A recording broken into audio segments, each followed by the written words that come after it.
Welcome to Confessions, Convictions, and Conversations, a podcast exploring the cool Christian girl's guide to living in America. I'm your girl, April Davenport.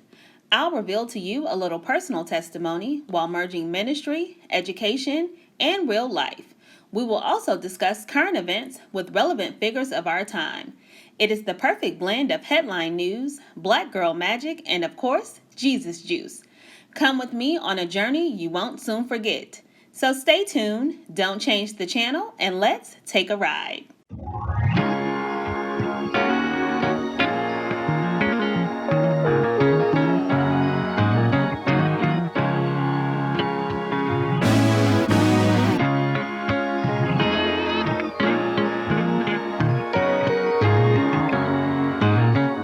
Welcome to Confessions, Convictions, and Conversations. I'm your host, April Davenport. Welcome to the show. I'm really getting sad because this is almost the season finale. Wow, what a great ride it's been. But my sadness is countered with my excitement because I am so excited about today's show. Why do you ask? Because I have some of my absolute favorite people in the world joining me for today's episode. I have my mother, my aunt, my first cousins, my best friend, and one of my very favorite person in the world, someone who I call my poo-poo, but actually she's my second cousin, but more like my niece, Madison. Today we are talking about a conversation with my girlfriends, celebrating generations of Black queens. So we are on the heels of Black History Month, but we are in Women's History Month. So why not bring all of these beautiful Black queens so that we can have a great conversation? Now, I must warn you, when I get all of my family together, especially the Black women in my family, anything goes. So get your ears ready, get your eyes ready, so I have no idea what might happen today. Now, before we get started, a couple of years ago, my best friend sent me an article about the strained relationship between Black mothers and their daughters. When she sent it to me, I replied back, I can't identify with anything in this article. The article was quite harrowing to me because the author wrote about the strained relationship between her mother and how it affected how she actually treated Black women outside of her family. I admitted I really didn't have any idea what this author was talking about. I'm going to read a passage from the article. A lot of our mothers are the reason we don't get along with other Black women, and a lot of their mothers are the reason they didn't know any better. I was raised in a home where I learned two things about women very early on. The first being that they were not to be trusted, and the second being that you didn't keep too many around. I mean, my heart stopped when I read that. Because the only thing that I could think about was that I received so much love, not only from my mother, but from her sisters and from all of the Black women that are in my family. So I thought that it would be great to bring all of these women on the show so that we could have a conversation. Auntie Julia, I'd like to start with you. As the matriarch of our family, you being the oldest girl, why do you think it was so very important to show love in the family? I think it was important to show love in the family because if you don't have love in the family, you can't really depend on getting love outside of the family. The Black woman had always been able to be the strong person in the family, and she was portrayed as a strong person. She would have to be strong for her family, her husband, and basically she was the caretaker of the house. The man might make the money, but he gave the money to his wife to take care of her, the kids, and the house. So it's important to show love. And if you don't have love, you basically, I would say, somewhat lost. Because if you got love at home and around the family, and you go to work and you don't have peace there, at least when you come home, you have love. Good answer, good answer, good answer. Play a pass, play a pass.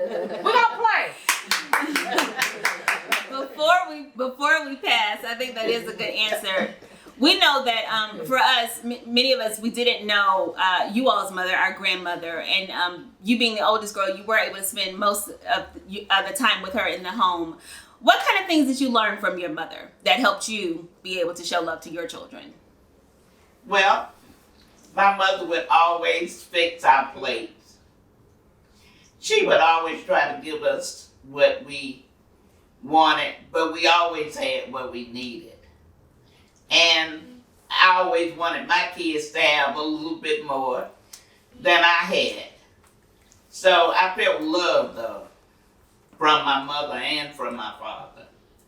And my sisters and brothers, we loved each other, we played together, and that's what I wanted for my kids, to love each other. And if you didn't have any friends, if you have each other, you got the whole world. I think that's definitely something I know I always said growing up is, it doesn't matter if I have friends or not, because I have like 50 cousins, so I already have 50 friends. I used to always say that growing up. Auntie Sheila, I'm going to come to you because I know that when I was growing up and I became a big sister, I told my mom that I always thought about you and how you loved doing things for your siblings. And I always said, well, I got to take care of Charnel because Auntie Sheila loves taking care of her siblings too. So I think about you a lot when I think about an older sister. So what are some things that you think are important when it comes to showing love? Some of the things that are important in showing love. First, you tell people, my sisters and brothers, about the Lord, because He is love. And we know in 1 Corinthians it talks about the different gifts, but without love you have nothing. And one of the things I used to tell my siblings, especially the two youngest sisters, is I used to pray with them. And we used to, and you know, my mom would say quite often how much she loved each other, how much she loved us. And I would tell my sisters and brothers, the ones under me, how much I love them. And the thing about love is, you know, even our grandparents, they would tell us, do good to people and it'll come back to you. Love people, do right, and it'll come back to you. And I can attest to that. I certainly think that any of my cousins would agree with that. That if you do good, then good will certainly come back to you. So I'm going to open up the floor to my cousins. What are some of the ways that you believe you were supported and loved growing up in the family? Well, you know, Tina Turner once said, "What's love got to do with it? What's love but a secondary emotion?" And when I think about Tina, I wish she had the opportunity to be in our family. Mm-hmm. Then she would have known. One, we all probably could have took out, because there's certainly a lot of it. But when I tell people about our family, I hear people say, man, I wish my family would do stuff like that. And I said, I think all of us grew up hearing stories that they were told when they were children, always show love. And I told Mama, when we was growing up, we were so loved that we really did not realize just how much in terms of materials we did not have. Right. You know, we ate out of paper plates every day. And I never thought about it was because maybe we didn't have enough plates, because we were so loved. Right. I never thought about that we didn't have a lot of shoes, that we was missing anything because we were so loved. And I used to tell Mama, if I could have picked to come to earth with anybody, I don't think I would choose anybody else, because we used to go to bed like the Black Waltons.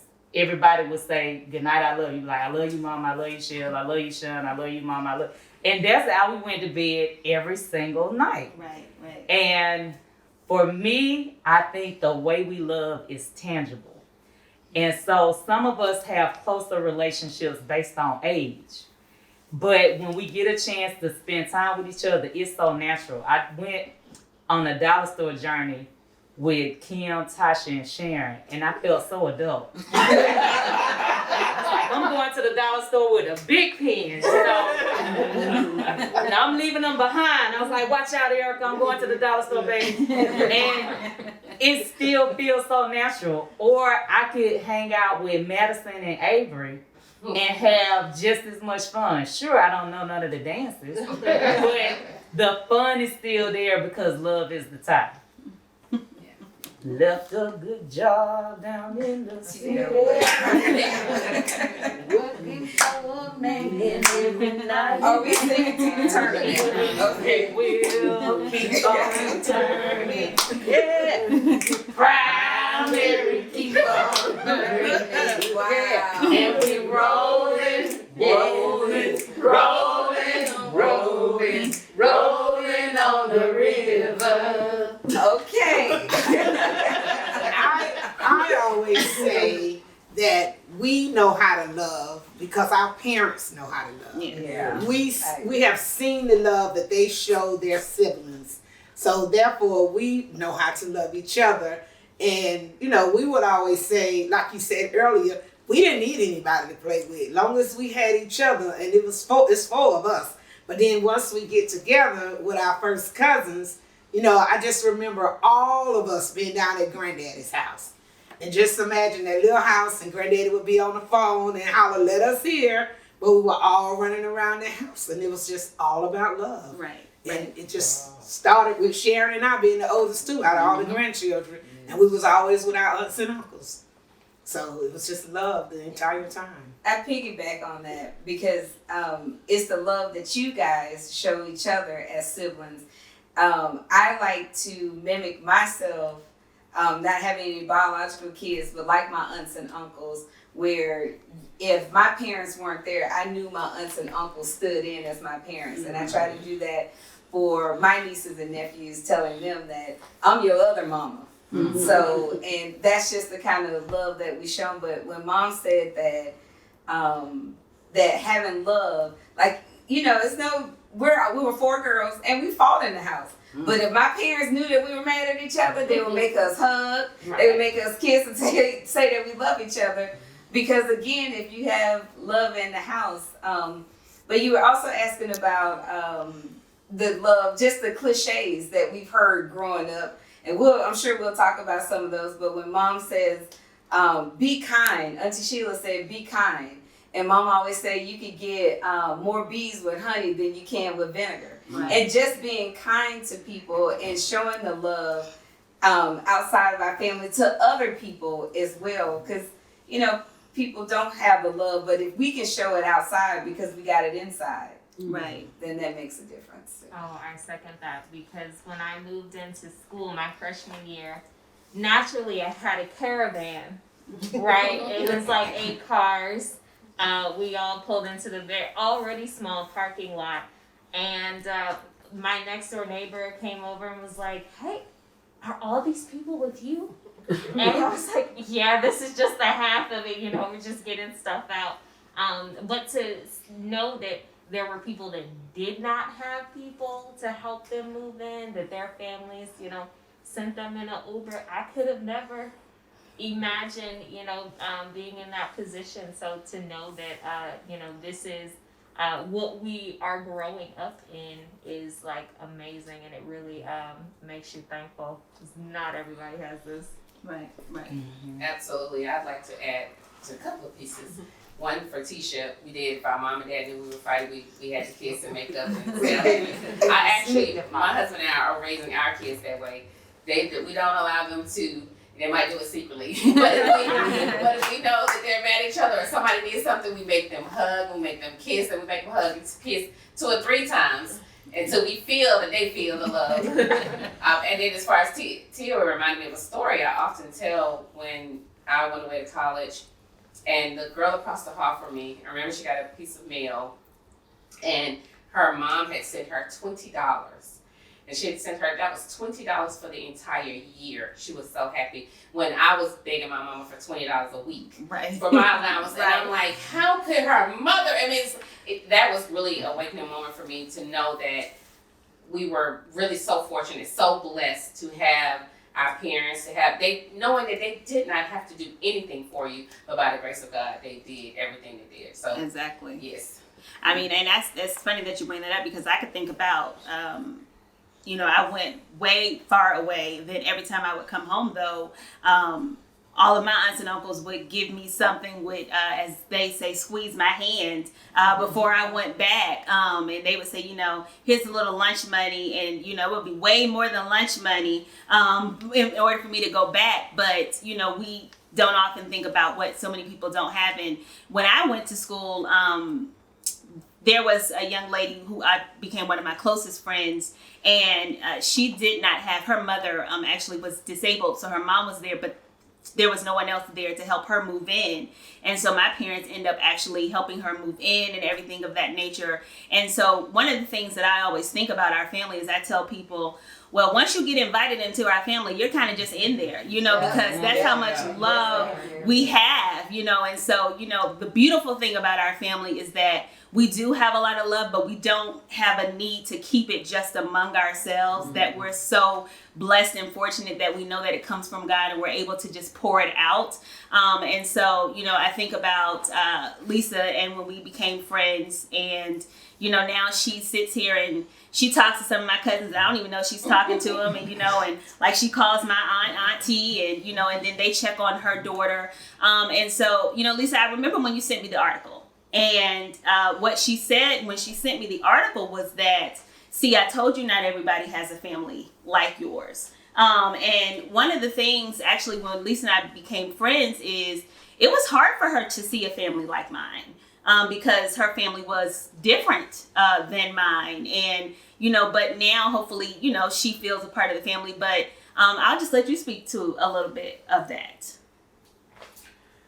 So, of course, now in my older age, in my wisdom, I love and appreciate it so much, because I am not like family, I am family. Absolutely. Yeah. But Tell I them, will Lisa, say, you ain't Ken. It was, yes. It was hard in the beginning, because I don't have a relationship with my mother. But my grandmother was like my mother, and she raised me. So growing up in the house with my grandparents was like growing up with you guys. My grandparents loved us. They did everything for us. I don't know what me and my brother would have done if my grandparents would have taken us in. And we had a wonderful life. But then once my grandparents went to heaven, then I found myself in a place wondering again, even though I'm very close to you all, I didn't have biological family anymore. So I went back to the same struggle of, Lord, what am I going to do? But he constantly reminds me every day that just like his word says, those that do the will of my Father are my brother and my sister. And even though your mom did not birth me, I love her just like she did. And your dad, I love him just like he did. And all of you all that love on us and love on Kennedy and take care of her. There's no distinction between us anymore. Right. And I think that is something that only happens when you grow up and you don't have this. It's hard to accept when you don't have a relationship with the Lord. But as you grow in your relationship with the Lord, then you begin to understand that it's him that is sewing the threads together, so that there is no distinction between the fabric anymore. Yes, right. I definitely agree with that. But I think it's definitely difficult. And then it's as Black women, we're not only fighting the battle of the adversary, but we're kind of fighting what's happening in society, right? So we have a lot of love. We're so blessed. I don't ever remember one being in any type of competition, with my sister. Both of us were both educators. I used to push her to her very maximum potential because I saw so much in her.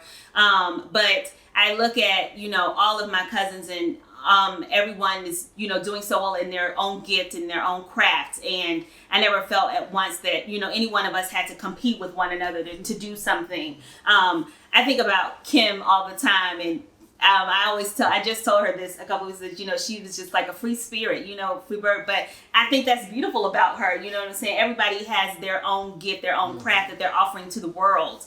But society doesn't always appreciate that, right? Especially among Black women. And society kind of wants Black women, and they pit Black women. If you even watch some television shows, there's a show that I was watching the other day, and I told Lisa that I was really disappointed that they were putting two of the Black female characters up against one another, because it doesn't have to be that way, because there's really a space for everyone. So, I really like to know, in your individual jobs, in the industries that you're representing, do you feel like you're competing? Because it's a lot of love in the home, right? It's a lot of love amongst your family. But when you go outside of that, do you feel like you're competing a lot? Every day. It's like it's a dog. Every day I'm hustling. Black women get looked at in the workplace differently. You are judged by how you look. You're judged by how you talk. You're judged by everything. And so you grow up and you are told you got to be 2 times as good. That's right. You got to be 3 times as good. And your majority counterparts, it's the road less traveled. Like, they have no idea. One thing that I think we have to work on is not being the angry Black woman. Like, you have to learn how to be articulate in your delivery so that the delivery does not dilute your message. Right. And I remember one day sitting in a meeting and I said something, and a colleague said, "Remind me again of your credentials." And I thought to myself, no, she didn't. And so she said it again. She said, "Remind me again of your credentials." I said, "I'm sorry, are you asking why you weren't on my interview panel?" And then somebody said, "Ooh." I said, "Because my references are available upon request." Right. Like, I'm not scratching sniff. I'm here on purpose. Right. And I believe and receive that God has me in a particular place. But no one else around the table was really bothered by it. Yeah. She ain't asked none of y'all that. Why do I have to put my resume on the table to be a part of the discussion? Mm-hmm. And so what we have to do is recognize there's a unity and sisterhood, but sometimes people are deliberate and intentional about dividing you up at work. Yeah. And so you are at work and people acting crazy. That's, well, affirmative action. It can't be but one of us. And so, baby, it's going to be me. Right. But if you stuck together, it really could be Wakanda forever. Precisely. And, we're walking, strolling to the polls and all this stuff. I am so proud to be able to be a part of a moment where we can say, we saw Barack Obama. Yeah. Yes. A first lady being named Michelle is something that I never thought would happen. For a minute, I had people call me first lady. All Michelle's have arrived. But then to see Kamala and even the unity that it has brought among the Divine Nine. Well, we normally would be in a step off, but I'm glad to see it. But I do think you have to understand that when people are in the workplace, they have not seen a you. Yeah. Minorities will always have experiences with majorities, but sometimes majorities, their experiences on the news. So I remember Tisha said she came in as Dr. Edwards, and they looked at her like she was the intern, because they were not expecting this beautiful young Black woman to say that she was Dr. Edwards. And I remember even this lady came in and she said she was asking for the boss. And I said, "How may I help you?" And she said, "You're the 3rd person to ask me that. And I want to speak to the person in charge." And I said, "Do my colorful shoes make me not look like that person?" And she said, "Well, when you just said, 'May I help you?' I said, it's because I'm polite. Right. It doesn't mean I'm not in charge." Right. Right. So, but again, when we have those moments, I can't just slam her. And, granted, it would have been cheered and I've been on World Star and all that stuff. But my career is over. But she got a black eye. So you take that moment, Mama said, you bring your whole self to work. You pray about it. Lord, you cover me. You fight this battle. You gave me this talent. In order for them to see it, you order my steps. You order my words. I want to speak and walk in a way that when I leave out of here, of anything that they doubt about me, they do not doubt who I represent and who I am. Right. And that's what you used to get all the time, isn't it? There in the ship and all. Oh yes, because of a woman, certain jobs, they don't look for a woman to be in charge. Right. Even I look back on my postal days, the post office had to change from mailman to letter carrier because they had to recognize us, and it was very hard. And even when I got to be a shipping manager, they would always talk to my assistant because he was the man, and he would point it right back to me. So it's been a challenge by me being born in the South and grew up in the 70s and become a young adult. I know what prejudice is and how the darker color versus the lighter skin color. We have been struggling with black. They've been making us shades. We even have racism in our own race. Yeah. So it was good to see Michelle be a darker black lady, the first lady, and then I became the first lady of High Heights, and I'm dark. Yeah. One time for the dark skin. One time for the dark skin. I think, April, that the competition that we have outside of our families is tougher among sisters than it is among people of other ethnicities and races. So, you know, when you're dealing with just putting it out there, when you're dealing with someone white, you kind of know, you know, what you're dealing with, and you kind of know how you need to deal with that. But when you're dealing with racism and competition with your sister, that's something totally different. Yes. So for the longest time, I was the only black stationaire. And now there's thousands of them. But say at the top, it may be, you know, 10 of us. They're constantly pitting us against each other, you know, to see who's the best, who can do, you know, whatever. But again, I still go back to because of wisdom and because of my relationship with the Lord, that doesn't affect me. Yeah. Right.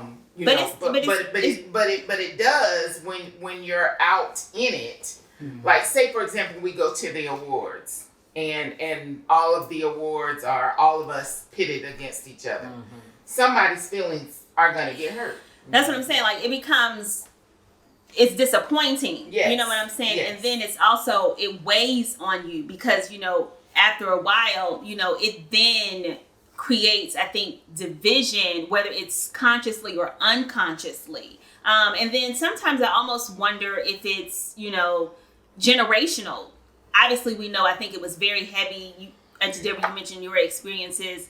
I know that it's definitely in the corporate world. But then, you know, Tia, I wonder, do you feel like you experience it at all? You haven't worked very long, but if you just think about your collegiate experience, you know what I'm saying? And obviously, you know, it's a little bit different because obviously, you went to a creative school. But even still, on that scale, you know, when you're the minority looking at other minorities getting opportunities that blacks didn't get, you see what I'm saying? So do you feel like the competition is still just as heavy among black girls that it was 50 years ago? Absolutely. I do think it's generational when it comes to, you know, more acceptance. Like, I remember my first day as a full-time employee. Yeah. I was so excited. I finished my onboarding, had my little badge. I colonized my hair. My hair was straight for my badge, you know. And my supervisor, you know, she's a white female, but the office next door, she's a black female. And, you know, I was asking her some questions, and she was like, you know, I just want to let you know, I'm so proud of you. And I said, oh, I just walked in, but thank you. Yeah, I was really feeling myself. But then also, you know, I was able to look up to her, you know, as a mentor. So I did think, you know, I was able to bond with her. But I also realized she probably did not see me as a competitor Yeah. because I see So her you're so young. interact with other people, and I was like, well, that was not the nicest thing in the world, but okay. You know, but then I also think about my experience at SCAD, and I literally think for Black females in any industry, anywhere, we are the brain, the hands, the legs, the feet, but we get treated like the butt. Right. Yeah. I mean, seriously. Because we are so amazing.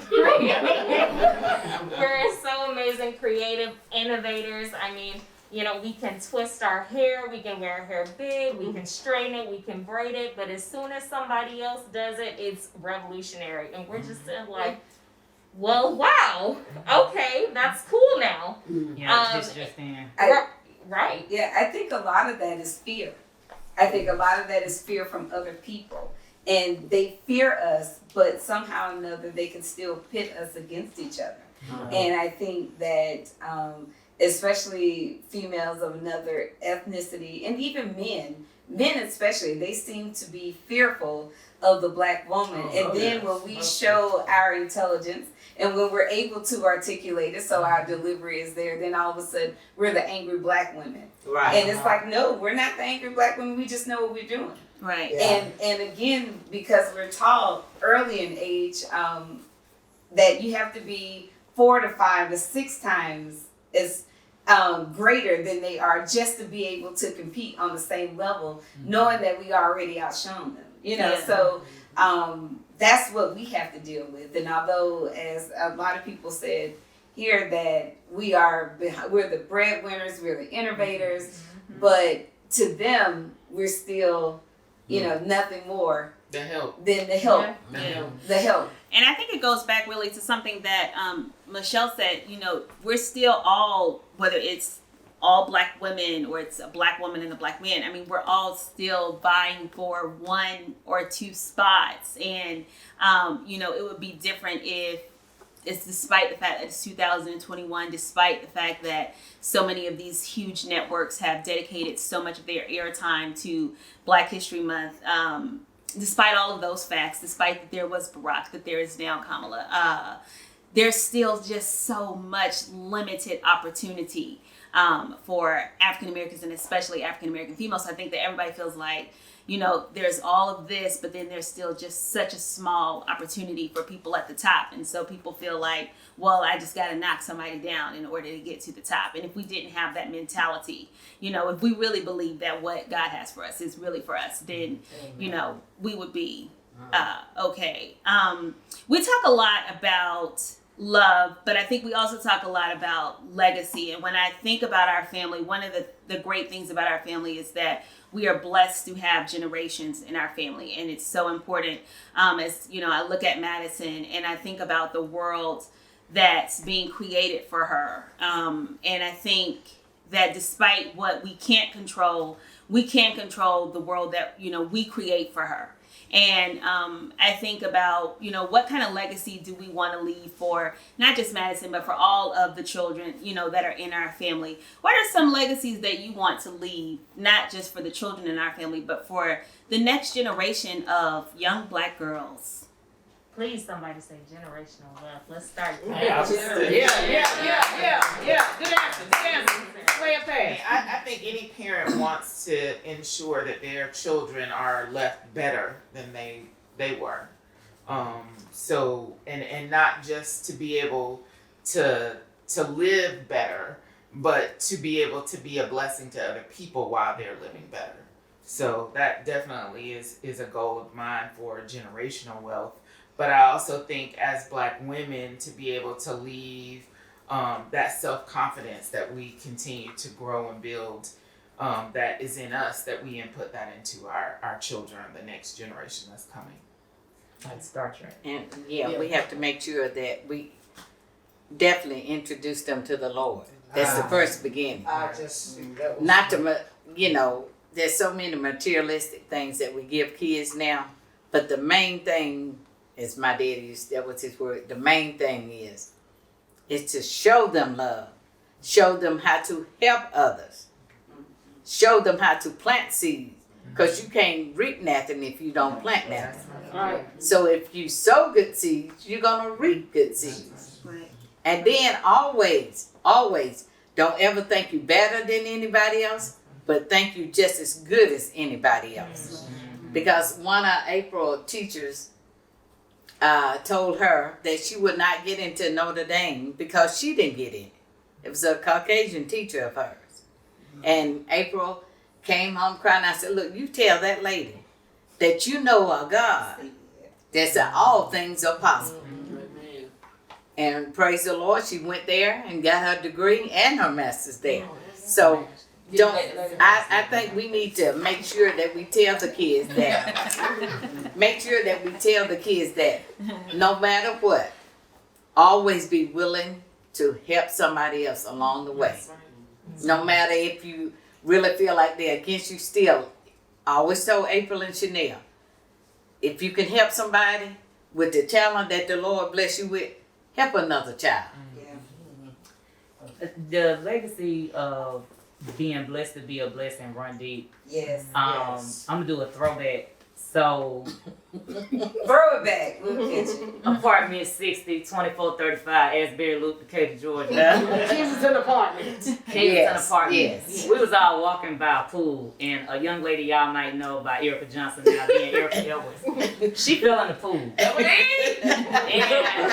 when she fell in the pool, she couldn't swim. And Sharon didn't have a second thought. Sharon jumped in that pool like Michael Phelps. Swam and got her sister. Mama and Auntie Kathy was just as pregnant as Mary on her way to Birkenhead. They ran down the stairs. Let me tell you, my mama jumped the last two because somebody had fell in the pool. And what happened was Erica backed into the pool. Like she didn't realize she was that close. But the rest of us couldn't swim. So I was, Erica! Erica!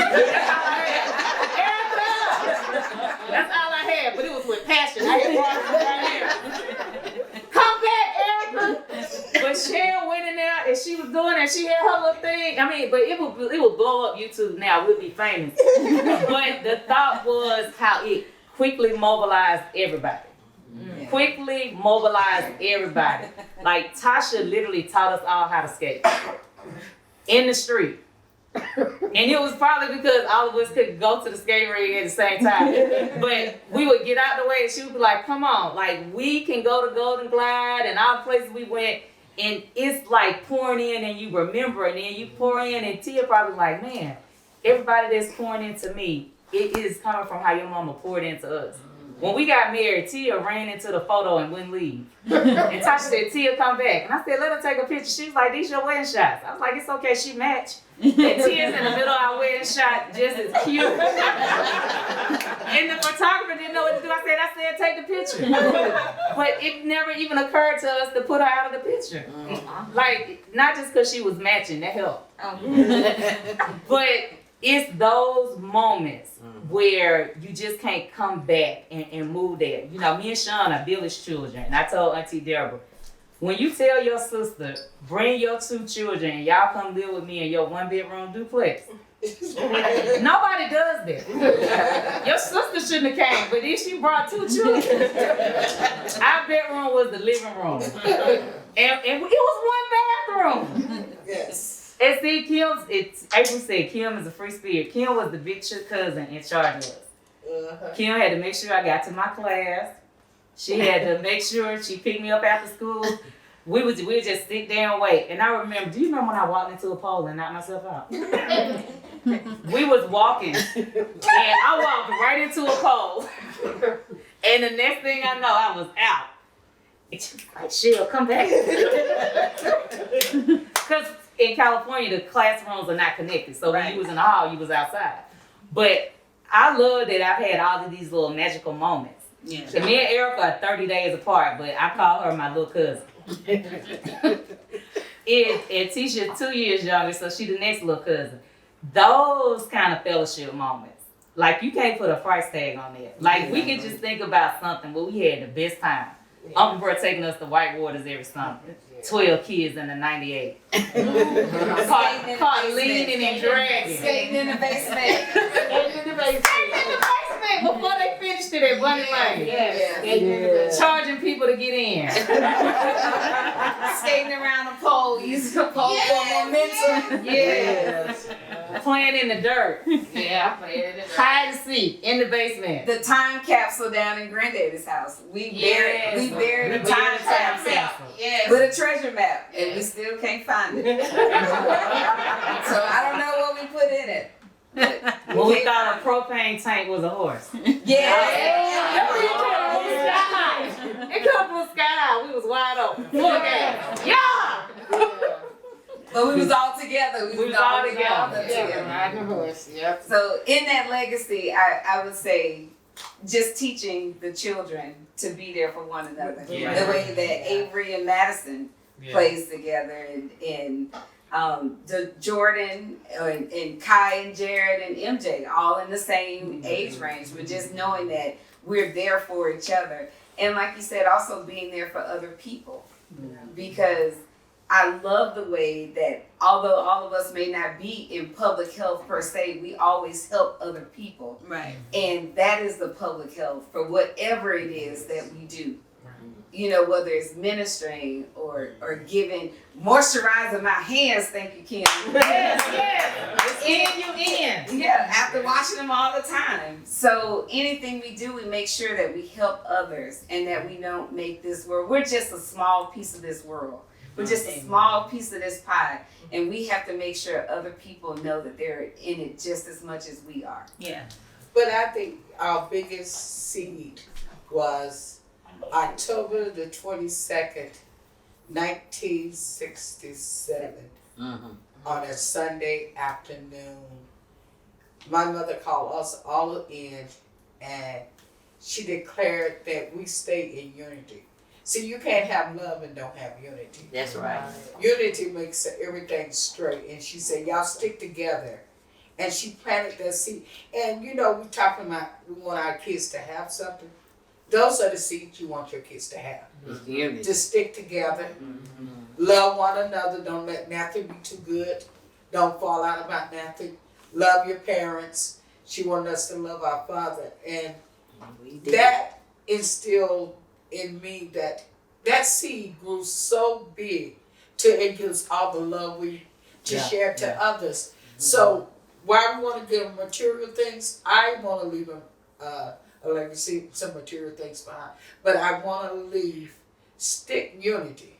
How good and how pleasant it is for brothers to dwell together in unity.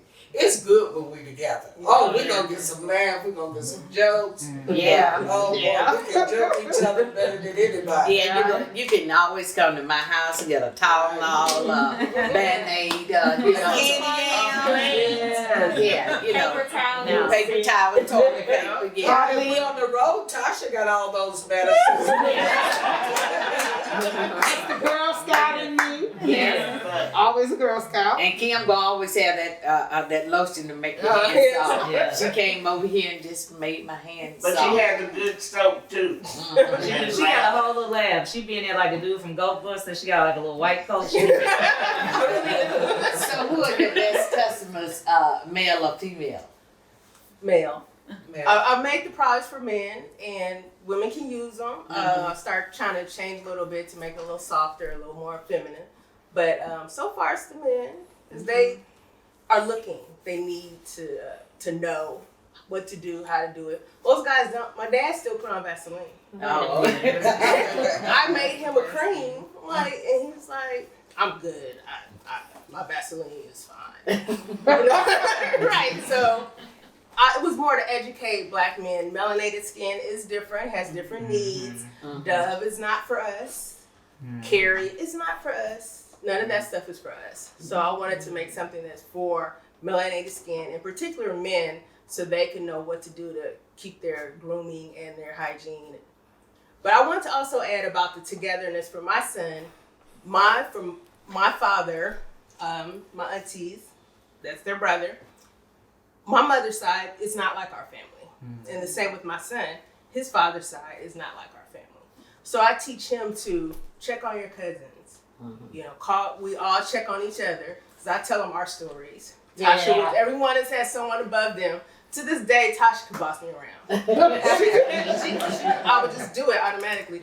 So we all have someone that was above us that can make us do stuff that no one else can do. Yeah. Or below, because I mean, I have the ability to tell everybody what to do. You know?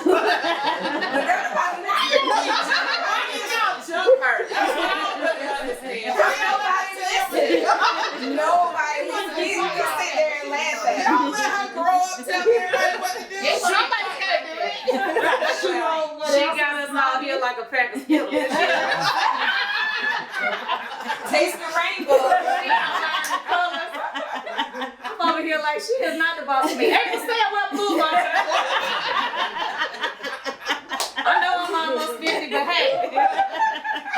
But you know what's funny though? We're talking about our little kids and the closeness we are. The kids have that too. They all have a group. They all have a group. Yeah. They do. Ain't gonna do it. Ain't not ready.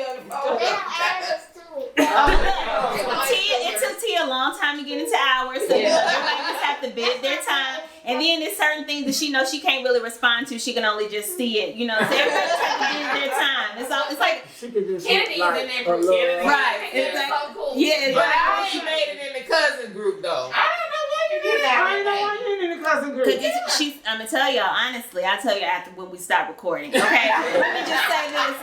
Let me say this last thing. I saw this and I thought it was so profound, and I really could not help but first I had to really just thank God for our family. And as I sit here, I think about when I would see different things, I would send stuff to Charnel, and she would always say, "You're always just so deep." And it's but and then it would be so funny. And then I would have to wait about T always said give her a 24-hour news cycle. But so then Chanel would always come back 24 hours later, and she would say, "Nah, but you right though. Right. You real right. You real right." I saw this and it said traditions are the stories families write together. And I think about our family and the traditions that we have. Christmas Eve, you know, exchanging names. Been doing that ever since I've been born. Easter. The Easter egg hunt. But Sunday dinner, you know, or Tuesday dinner, getting together for people's birthday. We're getting together on Sunday for Tasha's birthday. But just, you know, some of you guys mentioned it, being there for each other. Every time my mother cooks, I look at the dinner and then I think about all the people that's going to come over. And then I look at the dinner and then I think about all the people that's going to come over. And I think to myself, there is no way that this amount of food is going to feed all these people. And then all the people come over and I realize and I look at the people and they get fed. And then I think, God, you did it again. But I always tell her that she is the widow woman in the Bible, that every time she reaches into her pot, the Lord brings something out. So every time we practice those traditions, that we keep them going, we are just writing stories as a family. And those stories have been passed down from your mom and dad, and you guys pass them down to us. And then we're able to pass them down to you all's children. And for that, we can be really grateful. So what are some other traditions that you can think of that our family does that really makes you smile, that you can just think of on maybe your worst day, and then you can think, I can keep on going? Well, when you talk to someone or you just help someone, it makes you feel good as well as the other people. Because when I was working, a lot of times people would come to me and, you know, tell me their problem, and then I would use the thing that Edmund Patterson used to say, that the man was feeling bad about not having shoes till he met a man that didn't have feet. Right. And that stayed in my mind from that day to now. Right. And so, you know, when you do something for someone and you're not doing it for any reason, you just doing it because it's the right thing to do. And it makes you feel good inside as well. So if you just keep on loving each other, I mean, you know, if it's family or if it's friends or whatever, if I meet a total stranger I'm gonna acknowledge that person. Mm-hmm. You know, I mean, they might think I'm crazy for doing it. You know, and especially if you go up north or somewhere. But you know, you just do it just out of respect. If I walk in the house, I'm gonna speak. Mm-hmm. And I used to have an employee. She would come in, I'd make her go back out. Yes. And Do over. come till she spoke. And she was probably almost, I guess she was 6 feet something. But you know, it didn't matter to me. But I just Cut it down like a giant. Go back. I would just tell her, I said, I know your mama didn't raise you like that. Go back outside and come back in and speak. So you really just have to be kind to people. And it'll come back to you. Right. And like you say, you say your prayers, you know, and I enjoyed even though it was early in the morning, Early. I enjoy the prayer line, Right. you know, that we have. Yeah. A Yeah. new tradition. Yeah. That's Yeah. a new A tradition. new tradition. Yeah, I mean, really and truly, because you not always promise, even if you wake up, that you can't move it. Just like I made that awkward step, Right. and my knee was bothering me, and I was doing fine. Coach, y'all said I was trying to step. I wasn't trying to step. I was trying to get up. So, you know, Traditions. just thank the Lord that you have each other. Right. Right. Even to our Sunday traditions, I'll say one of the customs that we do have, to Granny's point, I do actually really love walking in the house and saying, "Hey April, hey Auntie Peggy, Yes. hey Auntie Jen, hey Kim, hey Michelle, hey Lisa," and it's going all around the house, upstairs, come outside, go outside, hey Brian, hey Brass, hey, you know, because you never know when it may be the last time. Yeah. I mean, a hug, a kiss, it goes so far, especially with the people who you love. Yeah. I think we are all very, very supportive, and even our quotes passed down. I remember being in the office and somebody said, like Michelle Granddaddy said. Yes, I do that all the time. Somebody in here quoting Duck Smith. Yes. And I think that's one. And then we all love really hard. We are all good friends. Yeah. And I remember Granddaddy's friend, Mr. Bunker. Yes. And so the thing is, we go hard for everything. If we have a cousin that do nothing, they good at it.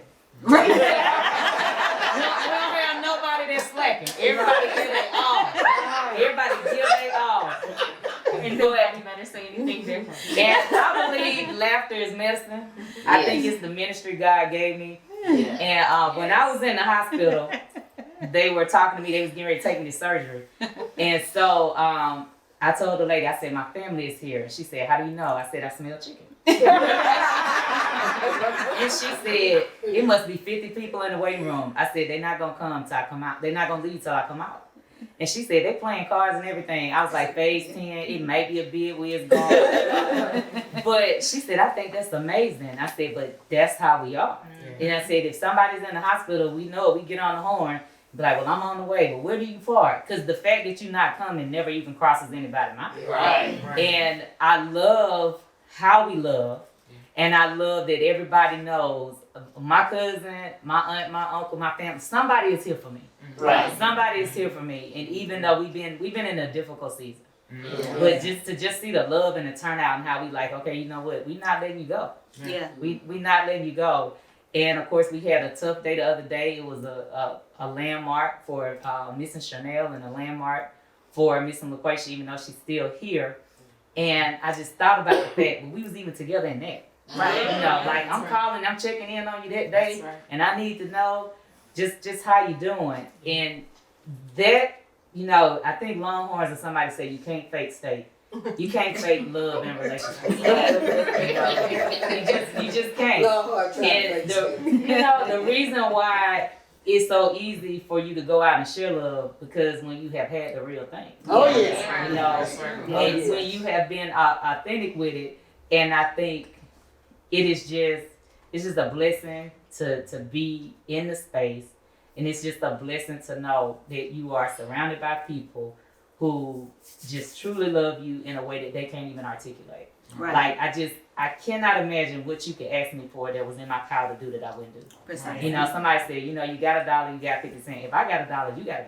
That's Right. Like it never even crosses my mind, and even how we give, I think, has been a generational legacy. Yeah. You know, we give all we have. You know, you say your mama cook, and you try to figure out how it's gonna feed all of us. I mean, it'd be like the 5,000. She just be tearing bread and you know, the 2 loaves, and it just keep Everybody's coming. full. Yeah, you know.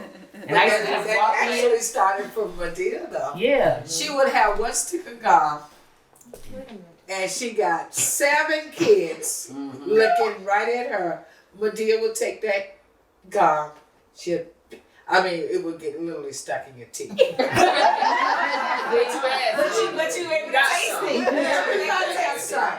And by me being a grandmother now, I cannot give one something and don't give the other one. Right. And it came from my mother and my grandmother doing the same thing. And I have 5 grandkids, and on her other side, they say, well, we'll take 2 this week. But my grandmother, my daddy used to have a pickup truck because we couldn't ride in a car. There's so many of us. We would go down to my grandmother's house. She didn't say, only bring the girls, all of us got off. And my grandfather would say, look at all those crumb pickles. Because he knew we was finna eat. And he would hide his bananas and we would find them. But I think our love came from, I just have to say, my father and my mother planted good things. And one thing Daddy used to say too, take everything somebody give you. Because you never know when they're going to give you something you want. Right. So don't never turn that thing down. Always take what someone give you. Because one day they might give you something you really want. People like that. So if that's a little negative, I thought I'd throw it. I want to just say one thing. It's one thing to be with family when things are going good. But to be with a family when your worst nightmare hit you and that terrible storm come along, but you have a family like this. I have several friends, but I didn't have to use them right now because I had my sisters, my brothers, and all. I don't like to even say my nieces and nephews, they're my other children. To know when you just start crying, they know what to do. They just sit there. They're gonna call me. They don't judge me. But I can feel the love. And when I look at my nieces and nephews, they have some of those similarities of my daughter, Charnel. That Erica over there, she can call and say things, and she's gonna, we go to the same church, and she's a deaconess, and I haven't been around, but she's gonna keep me abreast of what things going on in the married ministry, and people that know me know I love the married ministry. But I hadn't been on that, but she keeps me abreast. But to be in a family, to show you love and to carry you, to be Christ-like, because see, when we are down, see, the Lord is always carrying us. Amen. But Sheila will call me and she'll pray with me. Deborah will cry with me. And Julia, when she called me every week, and she said, where you going? I said, I'm headed to the country. And she'll just start laughing. But she knows they give me some type of peace just to go down there. Lisa sent me these little texts and these little smiley face. And Tia, what you doing? Sharon gonna FaceTime me. Love my FaceTime. Early in the morning before you brush your teeth. But Kim sent her son down there to help me. So I am seeing my great niece and nephew standing by me. Auntie, you don't have to give me nothing. What else you want me to do? But I just thank God that first of all, I know him and who he was. Because there's no way I would have made it without him and all of y'all. So I just want to say thank you. Thank you for loving us. Thank you for praying for us. And my niece and nephew continue to be the sibling for April. Yeah, my baby, she's strong. Bossy. But she needs you.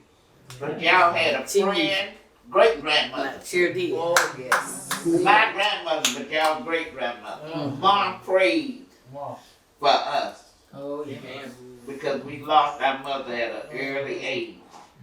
But she prayed for us. Did y'all know Mom, Eric and Michelle? Yeah, Mother Elizabeth had dead out. Oh, okay. I didn't know that. I remember when Mom lost her So leg. pray for your family.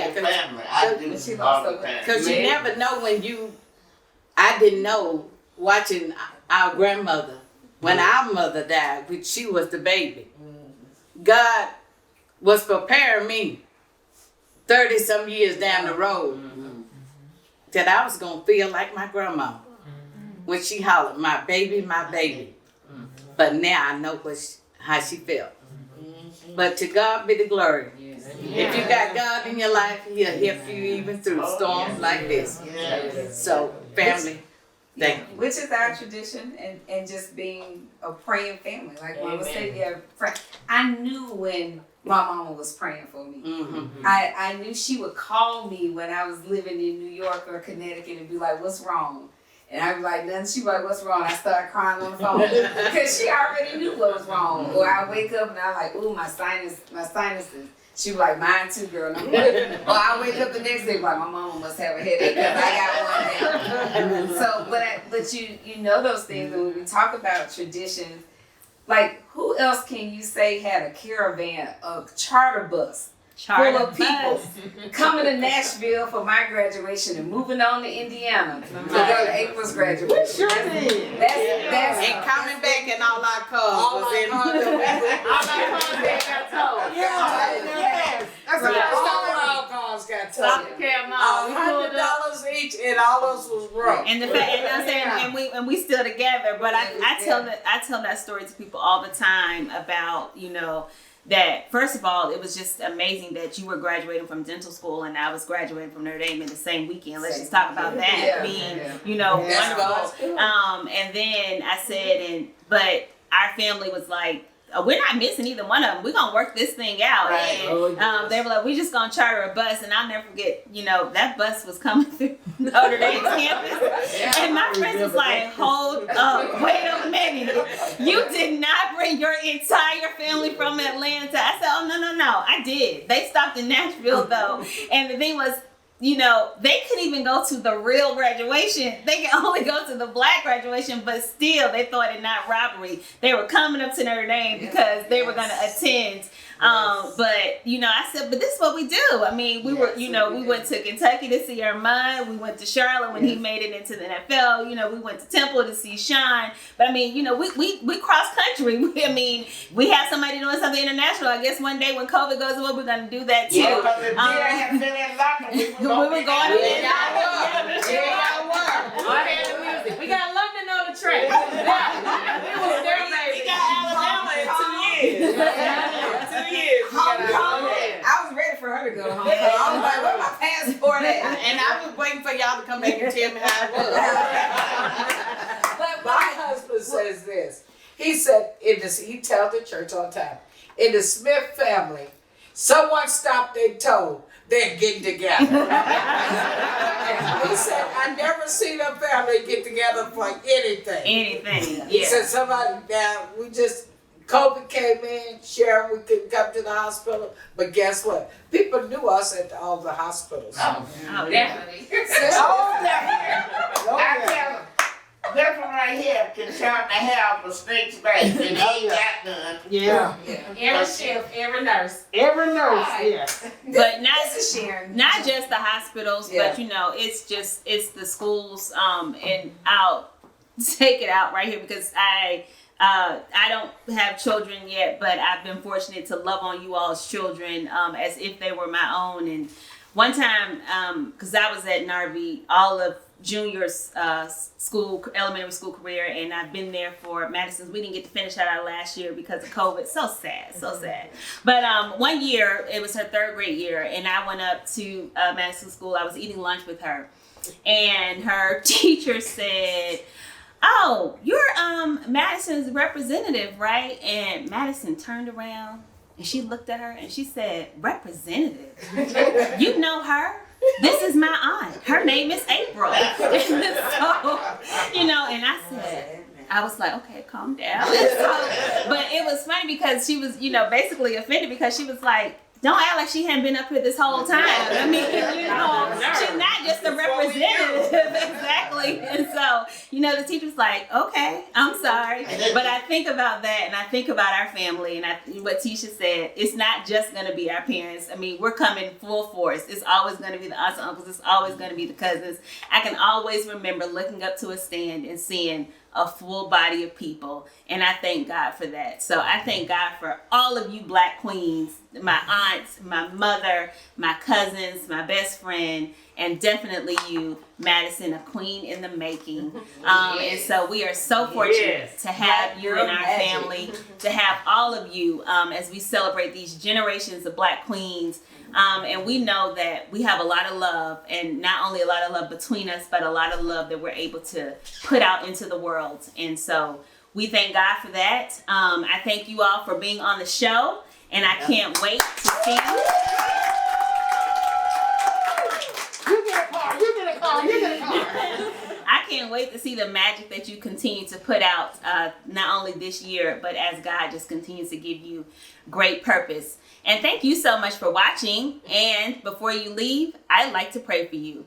God, thank you so much for my family. I love them so much.